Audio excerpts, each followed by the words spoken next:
Jadi, Ama, mana mau pergi?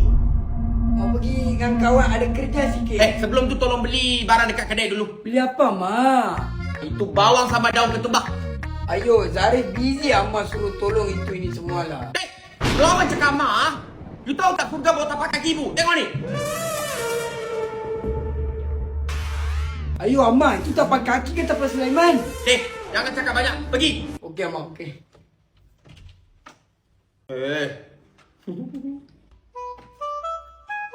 Jadi, sudah sampai ya? Sudah sampai, sudah beli. Kerja amal lupa satu lagi dah. Garam lah. Kenapa tak nak cakap awal-awal, Ma? Lah, ini kali amal tak ada tipu. Inilah betul lah. Ya betul, garam. Inilah. Surga punya pasal lah. Zarik, sampai dah? Sudah beli dua-dua, Ma. Kerja amal lupa satu lagi lah. Ayo, lupa apa lagi? Itu solat lah, amal lupa. Amal pergi solat dulu,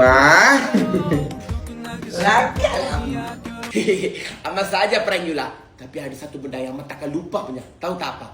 Iaitu sempena ulang tahun ke-5 Mei. Hanya kena pindahkan minimum RM200 daripada bank atau e-wallet lain ke May Wallet daripada 30 Oktober sehingga 30 November.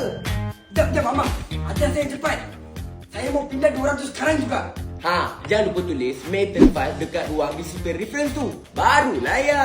Boleh jana pulangan tu hari-hari. Okey, boleh, Ma.